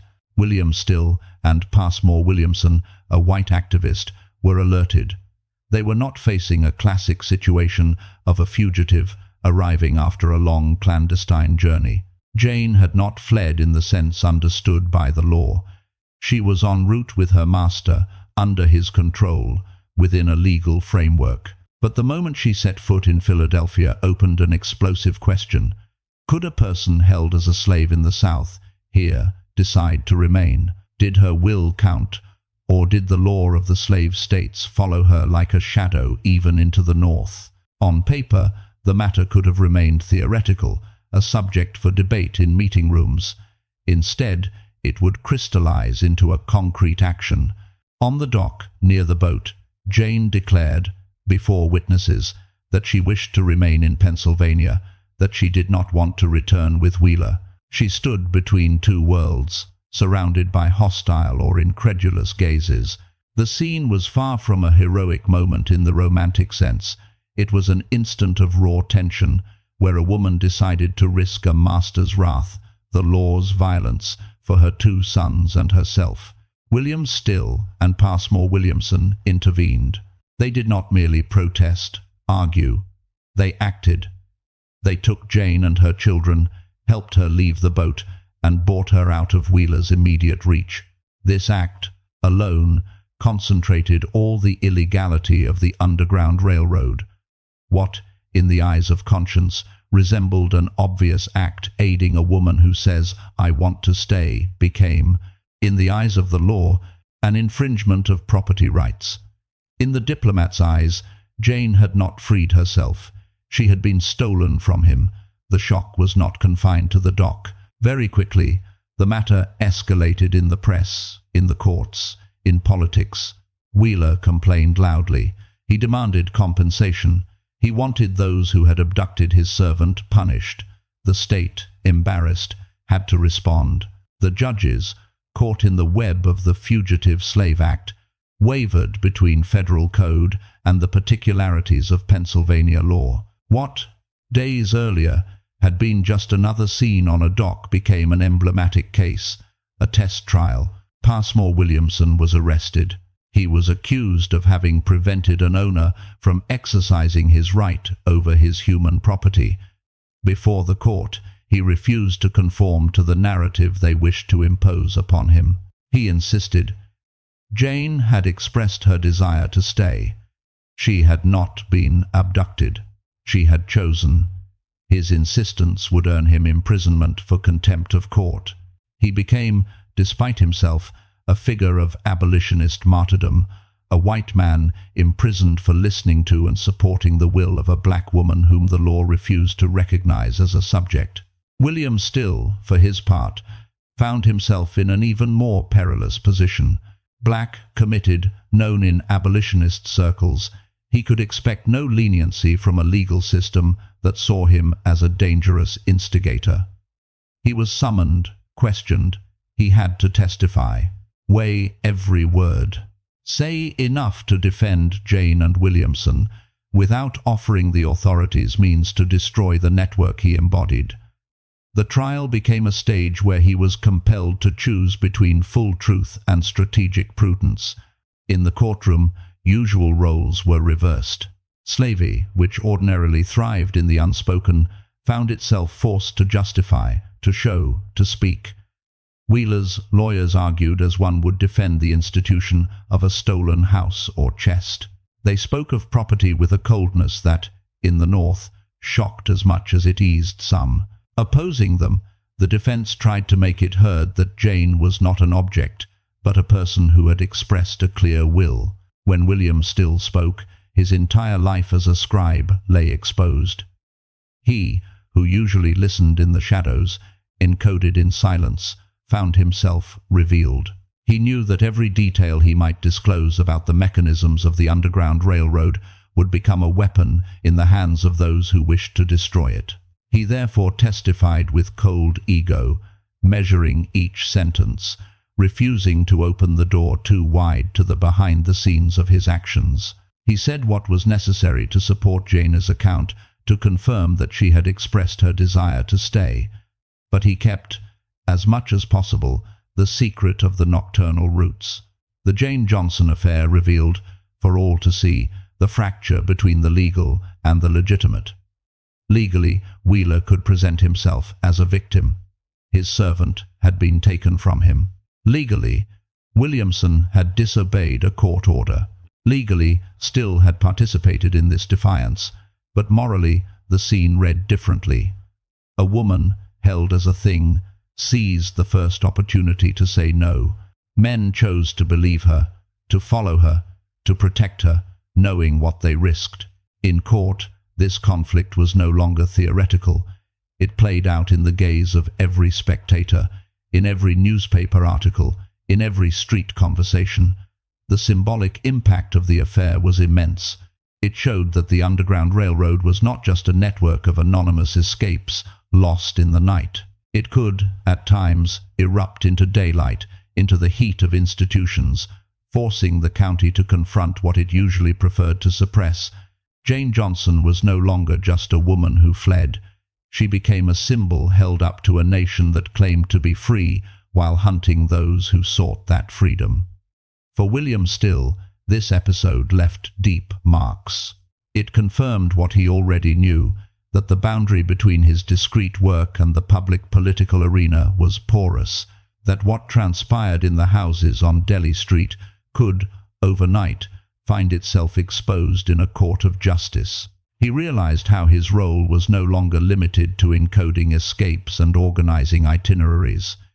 He now found himself on the front line in a battle where words spoken under oath could be worth years in prison. The Jane Johnson affair did not resolve the conflict between law and justice. It did not end the Fugitive Slave Act, nor the hunt for fugitives. But it left a scar. It proved that slavery could no longer content itself with reigning in silence on plantations. It had to justify itself in northern courts, under the gaze of a public gradually discovering the abyss between proclaimed noble principles and tolerated practices. It also showed that, against such a powerful system, individual courage, that of a woman saying, "I want to stay," could shake certainties. In the long list of names Still would later inscribe in his book, Jane Johnson's would occupy a special place, not only because she escaped, with her sons, from her master, but because she forced slavery to show itself openly, to defend itself, to reveal its brutal logic in a space where the words freedom and right were supposed to have meaning. Though the trial that followed, the discreet work of the Underground Railroad had, for an instant, burst into broad daylight, reminding the county that the question was no longer merely, "Are slaves fleeing?" but, "What is the worth of a black woman's will against an entire system?" The answer, that day, was not fully satisfactory, but a breach had opened. One more piece of evidence was added to the county's moral file, and in William Still's ledgers, the Jane Johnson affair was recorded for what it was: a public confrontation with slavery, where a voice, long held to be non-existent, made itself heard amidst the din of laws and pleas. A voice that said simply, but irrevocably, "I do not wish to return." As the 1860s approached, the air of Philadelphia changed, yet remained the same streets, the same steeples, the same warehouses. But beneath the surface, something rumbled. Newspapers spoke even more loudly of secession, of broken compromises, of congressional votes, of territories declaring themselves free of slaveholding, as one might choose sides before a storm. For many, these were still merely printed words. For William Still, who read these news, thinking of the hundreds of names recorded in his ledgers, it was something else. The premonition that the system he fought, night after night, was nearing its breaking point. At first, everything seemed to continue as before. Letters still arrived from Wilmington, from Baltimore, from Maryland farms. Fugitives, itineraries, sums of money to be raised were still discussed. Slave catchers still circulated in the North, armed with the Fugitive Slave Act. In the house on Delhi Street, knocks still came at the door after nightfall. Men, women, children still collapsed there, with that same glimmer of fear and stubbornness in their eyes. The clandestine work did not cease merely because politicians in Washington tore each other apart over resolutions. Then the signs intensified. Lincoln's election, Southern states slamming the door on the Union, one after another, threats transforming into facts. In 1861, Fort Sumter fell, and what had been merely a crisis became open war.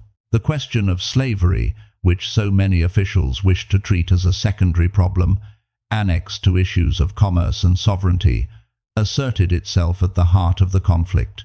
The county plunged into civil war, and with it, William Still's work was brutally redefined. On paper, the Underground Railroad could have ceased then. What use was it to organize individual escapes when entire armies were marching? What use was it to risk a house, a family, when front lines would soon redraw the territory? But reality did not bend to the logic of the national grand narrative. As long as slavery existed, as long as it was not officially abolished, men and women continued to flee, by night as before. The difference was that their destination was no longer merely the distant north of Canada. It was now the Union lines. They were called contrabands, spoils of war, slaves who, taking advantage of the presence of Northern troops, rushed to camps for refuge. In military parlance, they became seized property from the enemy. In their own words, they were beings who had decided to make war a beach. This new form of flight, massive, disorderly, transformed the nature of the struggle. Freedom was no longer found only at the end of a secret road, but at the foot of a fort, behind a line of bayonets. For William Still, settled in Philadelphia, the map of escape became more complex. Some traditional routes closed, roads became too dangerous, areas too militarized, others opened. Southern cities, once entirely locked down by the slaveholding order, found themselves near Union positions. Slaves took advantage of the chaos to slip away, join Northern lines, then seek to move further north. The flow did not stop. It changed form. During these years, Still's role oscillated between continuity and metamorphosis. He continued to welcome fugitives, to guide them, to help them find a place in this reconfiguring territory, but he also had to adapt his prudence. With the war, the state, obsessed with loyalty, internal security, the surveillance of enemies, became even more intrusive. Raids, searches, arbitrary arrests multiplied. In this climate, preserving clandestine documents became more than ever an act both necessary and suicidal. His ledgers, his notes, his journal C, his lists were now doubly threatened. On one hand, if they fell into the hands of hostile agents, they could still be used to prosecute some fugitives, allies, families, network conductors. On the other hand, in the chaos of war, they risked simply being destroyed, lost, carried away by a house fire, an office seizure, the panic of flight. The clandestine archive, patiently compiled for years, found itself suspended above an abyss. So, still resolved to action he dreaded, he hid certain things even more deeply. He separated batches of documents, fearing everything might be found in one place. He sometimes entrusted a few papers to safe hands, to be kept secure outside the city, and, in some cases, he destroyed lists, letters, overly compromising indications, pieces that, if they fell into the wrong hands, could send names behind bars or even to the gallows. Each burnt sheet was a wound. To destroy an archive, for a man who had dedicated his life to fighting cause, was almost a sacrilege. But he knew that memory, to exist, needed living beings. A name encoded in a ledger held weight only if it could be pronounced, heard, recognized later. If it became the cause of an arrest or an execution, what was the triumph of paper over flesh worth? Between destruction and preservation, there was no pure solution. There were only painful choices. Meanwhile, the war produced its own archives. Proclamations, military odes, epochs. In 1863, Lincoln signed the Emancipation Proclamation, declaring slaves in rebellious states free. For many, this text was a tuning point, a foundational act. For William Still, it was an ambiguous moment. On one hand, it offered a clearly named horizon, abolition as the declared goal of the war. On the other, it came after years during which men and women had risked their lives to seize, alone, the freedom that federal law now half recognized. The fugitives who reached Philadelphia after 1863 did not always resemble those who came before. Some had fought in Union ranks, woked for its aimies. Others aved baying news of a disintegrating South. We plantations we abandoned, we musties fled, we slaves took control of lands they had cultivated for generations. The unidirectional logic of the out from south to north, from servitude to fragile freedom blood, round tips paid, plans to return south after the war, to find families, lands. Amidst this upheaval, a question haunted still. What would remain after the war of what he had decoded? Would the county, in building itself, agi to he these natives that stated slavery was not a paternalistic institution, as some claimed, but a machine for beaking bodies and bonds? Oh, would it pefe to buy these testimonies under discourses of happy reconciliation, which demanded the forgetting of seams in exchange for peace? He felt that the years he lived, pivotal years, on one hand, the immediate danger, the necessity to protect people, to adapt the network, to make escapes possible even in a landscape siscost by armies. On the other, the awareness that this moment of chaos could, if not documented from the perspective of the oppressed, be appropriated, accounted in evase, neutralized. He was caught in a constant tension, to continue acting, and a leady to prepare, in the shadows, the memory of that action. He did not wait then with a clear plan for a future book before him. He had no contact, no publisher's promise, no assurance that what he kept would survive the impending years. But he knew two things. First, that the total destruction of his papers would be a victory offered to the enemy.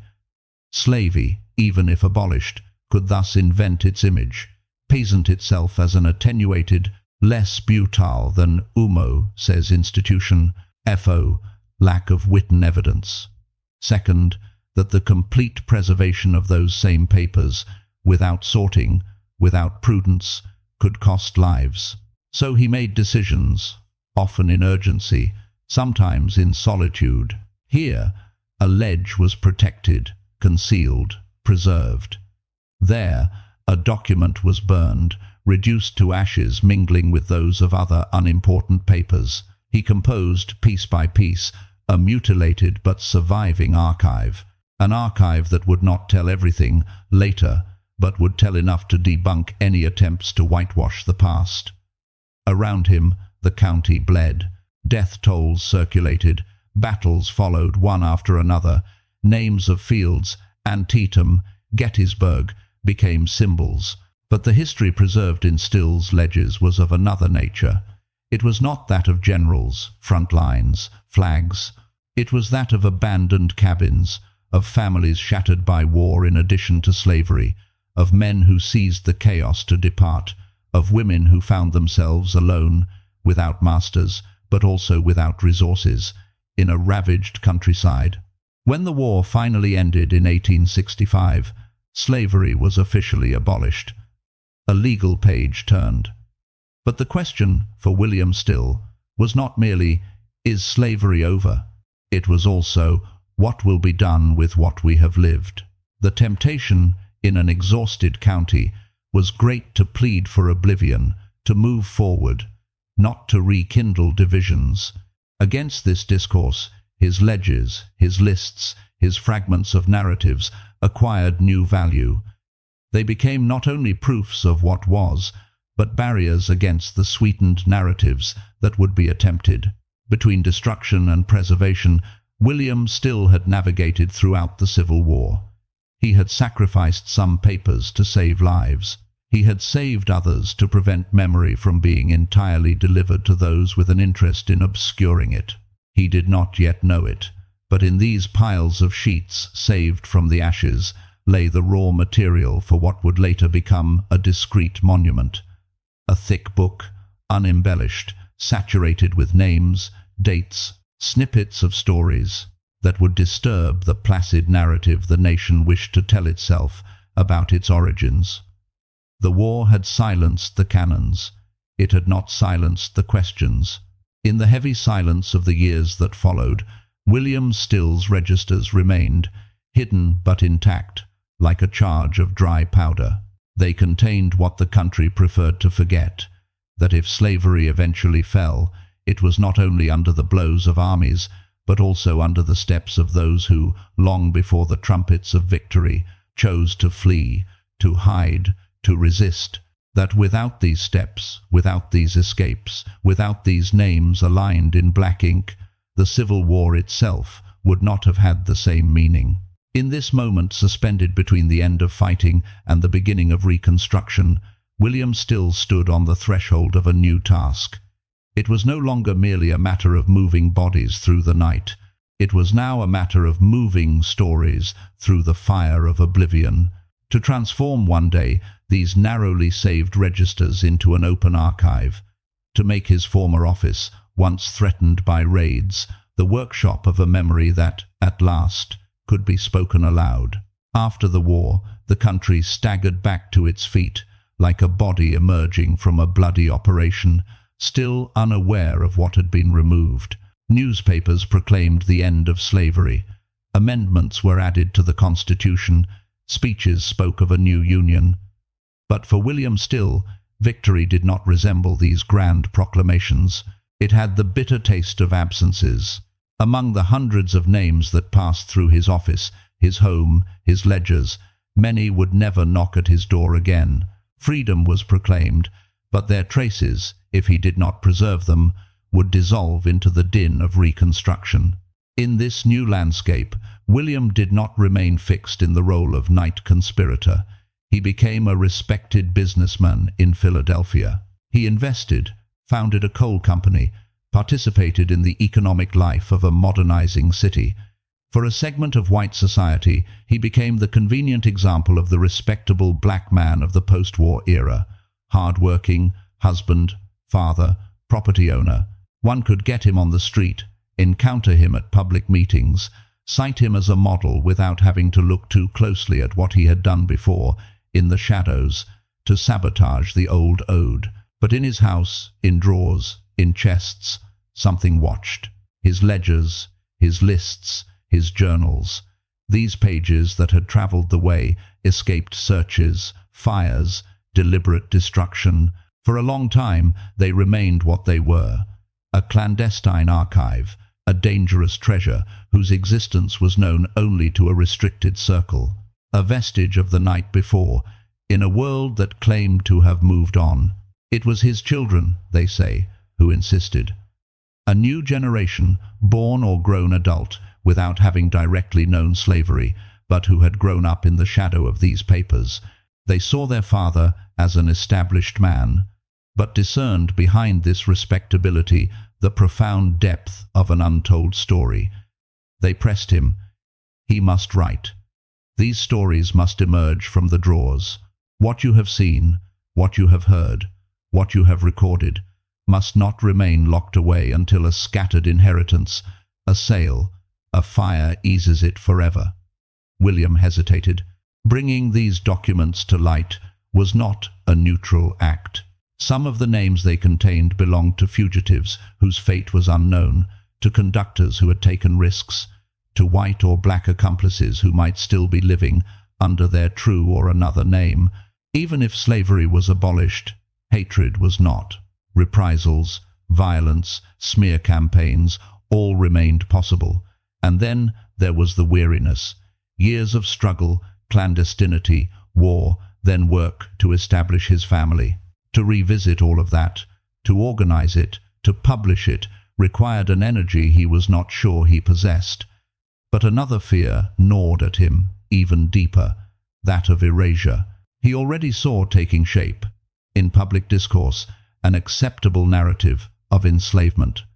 They spoke of regional differences, of tragic misunderstandings.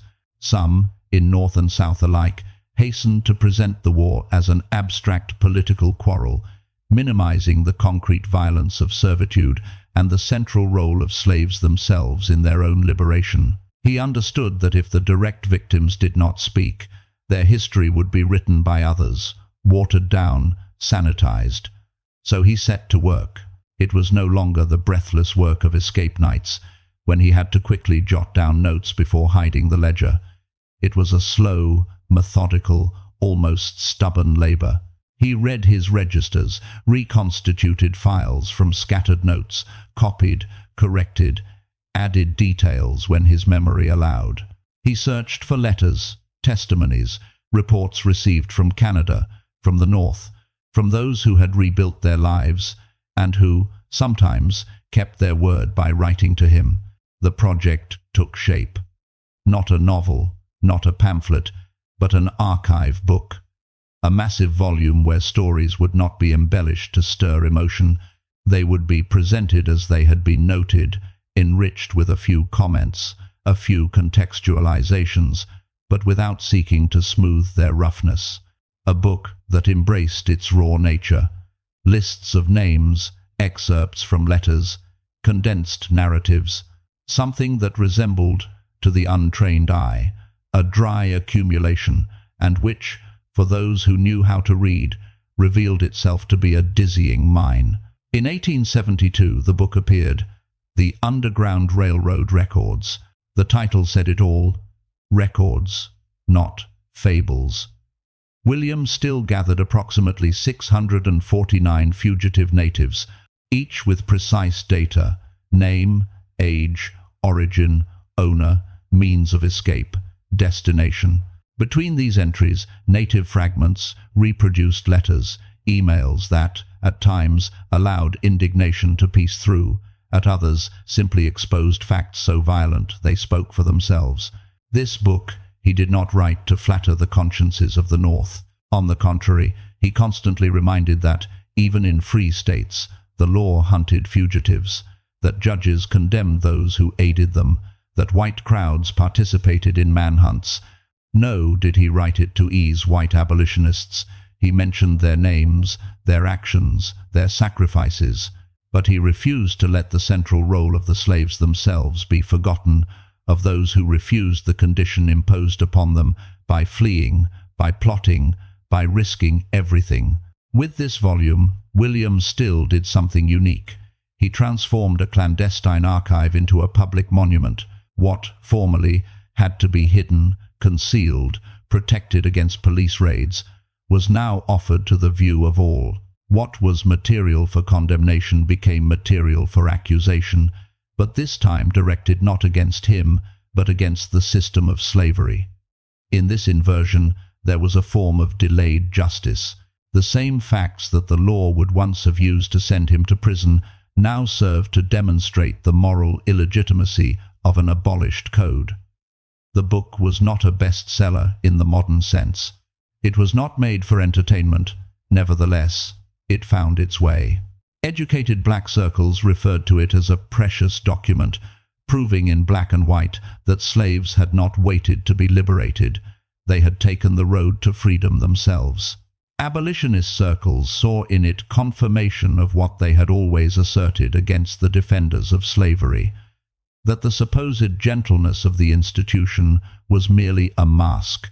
In 1876, at the Centennial Exposition organized in Philadelphia to celebrate 100 years of the Declaration of Independence, Still's book was presented as a testimony of what the young nation had endured. Cruel irony. In this grand celebration of proclaimed freedom, it silently recalled that for most of that celebrated century, millions of human beings had lived in chains under the same flag.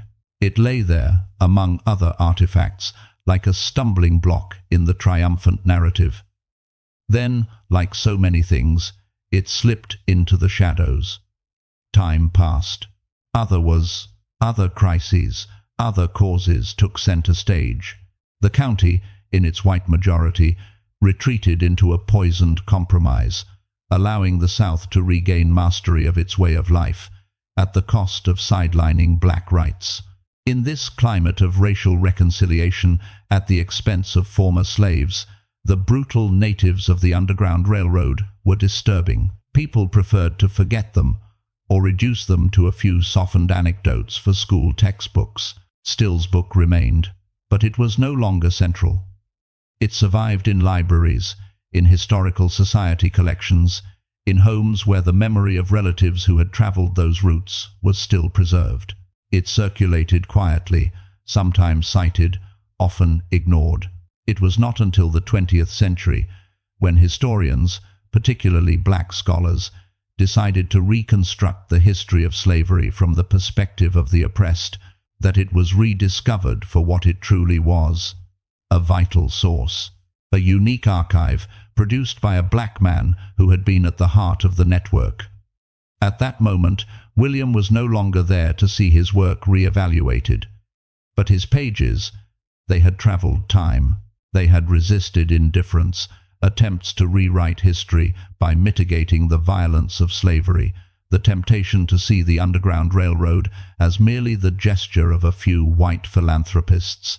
They still bore the traces of those Philadelphia nights where, by the light of an oil lamp, a man leaned over a ledge, wondering if what he wrote would survive fear, fire, oblivion. By transforming his clandestine notes into a book, William Still took a different risk from those of his youth. It was no longer the immediate risk of a raid, an arrest, a trial. It was the risk of encountering a refusal to hear, of denial, of polite silence. The risk of seeing his work buried under more convenient narratives, more flattering to the national conscience. But this risk, he assumed it as he had assumed the others, with the conviction that time, one day, would demand these testimonies. The Underground Railroad Records is not an easy book. It does not seek to be. It is a block, a monument of paper. Each page reminds us that behind the grand words freedom, union, republic, there were bodies, journeys, wooden boxes, disguises, modest houses with half-open doors. That a people, to whom even the right to write their own name was denied, nevertheless left traces, because a man decided to hold the pen for them. Thus, the clerk, the clandestine agent, the mastermind of a refuge house, became, at the end of his life, the author of a historical monument. Not a marble monument, erected in the center of a square, but a monument made of ink and paper, silent, heavy, to be leafed through rather than contemplated. A monument that celebrates not the abstract grandeur of a nation, but the concrete tenacity of those who refuse to be possessed. A monument that, even today, compels anyone who opens it to hear what slavery attempted to stifle, the multiple, insistent voices of those who took flight, and, in doing so, made the order of the world tremble. William Still died in 1902. The news, at the time, did not shake the county. A few black newspapers in Philadelphia paid him homage, recalled his role in abolitionist struggles, praised the respected businessman, the persistent defender of civil rights in his city. For the white world, he was often just one name among others, a figure categorized comfortably as one of the good Negroes of the 19th century, those who could be cited without too much inquiry into the order that surrounded them. He was buried. A few speeches were made. Memories circulated, his calm voice in meetings, his rigor at work, his generosity in the community. Some elders, a very few, still vaguely remembered the house on Delhi Street, the silhouettes entering at nightfall, the muffled sounds of footsteps on the stairs. Others spoke of the book, that thick brown volume lying on a shelf or in a drawer, too dense to be read in one sitting, too complex for distracted Sunday readings. Then time began its work. The city changed, streets transformed, houses were raised, rebuilt, renamed. The children of those who knew, still aged in tune. Memories dwindled to anecdotes, then to names, then dissolved. But while human voices faded, the papers, they remained. The notebooks, the lists, the letters, the press clippings, the thick book published in 1872.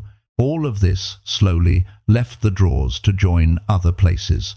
Libraries, archives, historical societies.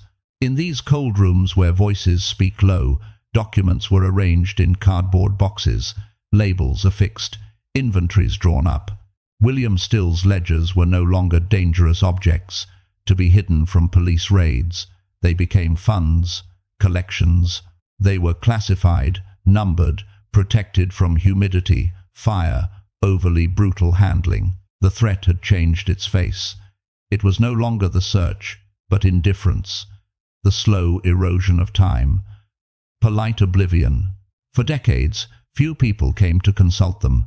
A few local scholars, a few pastors, curious individuals. Sometimes a box was opened, a ledger leafed through, a letter read, then closed. The words remained there, waiting. They no longer burned the fingers as they once did, but they still bore the weight of what they recounted. Escapes, whiplashes, mothers separated from their children, houses opened in the night.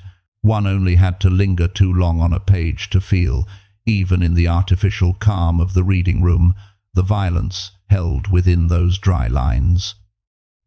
In the 20th century, another generation arrived. Black historians, researchers, writers refused to be content with official history, that which gave voice to masters, generals, politicians. They wanted to hear the slaves themselves, the fugitives, the survivors. They delved into archives with a new hunger. And, sooner or later, their hands encountered William Still's papers. The Journal C. The letters from fugitives who had gone to Canada. The patiently kept entries that aligned the 649 flights to freedom. Then, the man whom the city had relegated to local memory took on another dimension. It was understood that his registries were unique, not natives accounted after the fact by distant observers, but notes taken closest to the events by a man entrusted with stories not loudly shared. It was discovered that, thanks to him, otherwise invisible trajectories could be followed, dispersed families reconstituted, the networks of solidarity that traversed the county under the guise of legality grasped. Activists in institutions in Philadelphia and elsewhere today display his notebooks with an almost religious attention. One sees, in these yellowed pages, his tight, regular handwriting, lines filled with a consistent movement, like a repeated breath. On one page, a name, an age, an owner, a plantation, an escape. On another, a fragment of a letter sent from Canada a few years later, where a former fugitive recounts having found work, a home, sometimes his family. Between the dates, the silence of those of whom nothing more is known. For historians, these documents are a methodical treasure. They allow putting numbers behind intuitions, measuring the extent of escapes, understanding where fugitives came from, where they went. They allow tracking the routes of the Underground Railroad with new precision. But beyond the data, they offer something else. Intimate details, a speech tick, a description of clothing, a way of speaking about a lost mother or child. So many small lights piecing the darkness where slavery had confined these lives. In the reading rooms where these papers rest, a particular silence sometimes settles. When a researcher stumbles upon a name that overlaps another, upon two fragments that suddenly interlock, upon the tenuous trace of a reconstitutable family. At that instant, William Still's obsession never to forget names, bonds, stories finds a belated echo. Where the man, formerly, secretly hoped his notes would reunite scattered brothers and sisters, descendants, today, recompose, on paper, long mutilated family trees. More broadly, his work poisons overly polished versions of the past. When, in the 21st century, attempts were made to present slavery as a paternalistic, mitigated institution where a few abuses were the exception, Still's registers countered with a cold, implacable litany. Each entry was a refutation, every escape narrative, proof that the contentment of slaves was never anything but a lie. The entirety of the archive revealed slavery not as a regrettable evil among others, but as an architecture of terror that thousands of people attempted to flee each year. And behind this archive, there was a man, a free black man from the North, who could have, like so many others, told himself that his own family's survival was enough. Who could have chosen to live quietly, to work, to raise his children, without transforming his house into a refuge, his office into an outpost, his pen into an instrument of memory? Instead, he placed his own life, and that of his loved ones, on the edge of the precipice. Then he recorded, night after night, what that edge allowed him to see. William Still's invisible epitaph could be simple. He refused ease. The ease of bodies, which slavery reduced to shadows in the fields. The ease of bonds, which sails separated without remorse. The ease of voices, which law and violence gagged. Where the slaveholding order counted on time to cover everything, he counted on time to reveal everything. Today, when descendants of slaves seek to trace their origins, when they open books, consult databases, encounter a familiar name in a still register, it is as if the hand of the black scribe from the 19th century offered them a fragment of what had been torn from them, a date, a place, a given name. Not enough to fully mend the wound, but enough to say, you were not born of nothingness. There was, before you, someone whom they tied to ease, and whose name remained on this page. The epilogue of his story, therefore, is not truly an end. It is a circulation. Between his old office, saturated with oil smoke, and the white rooms of today's archives, between the hurried steps on the Delhi street floorboards and the hushed steps of researchers in library corridors, between the immediate fear of a slave catcher's aid and the more diffuse fear of a 21st century where oblivion looks in other forms. In modern nations, we like to tell ourselves that archives are neutral, cold, objective. William Still's archives, however, are not. They are an act of resistance, a refusal to accept that a country's archives should solely belong to the dominant. They prove that a man, armed with little a table, a quill, a lamp, a fragile trust granted by those who pass through his door, can construct a counter-narrative powerful enough to survive death, centuries, and attempts at erasing. The voice accompanying this documentary also stems from there. From those stained pages, those patient lines, those notes taken in urgency. Without them, only a few legends would remain of the Underground Railroad, a few heroized names, a few fixed images, a few comfortable clichés. With them, on the contrary, emerged the 649 flights to freedom, and the countless others they hint at. A procession of steps in the night, each with its weight, its fear, its hope, its cunning. Ultimately, this image remains. A black man, in a small brick house in Philadelphia, bent over a ledge, surrounded by damp coats and whispers. Before him, a blank page awaiting names. Behind him, a door that could open to the police, to slave catchers, to the end of everything. Between the two, his choice, to write nonetheless. To write so that, a century later, perhaps 2 centuries later, someone, somewhere, might open a book, read a line, a name, a date, and understand that these steps in the night were not lost sounds, but blows struck against the darkness. Without these pages, what would we still know of the steps in the night that made slavery tremble?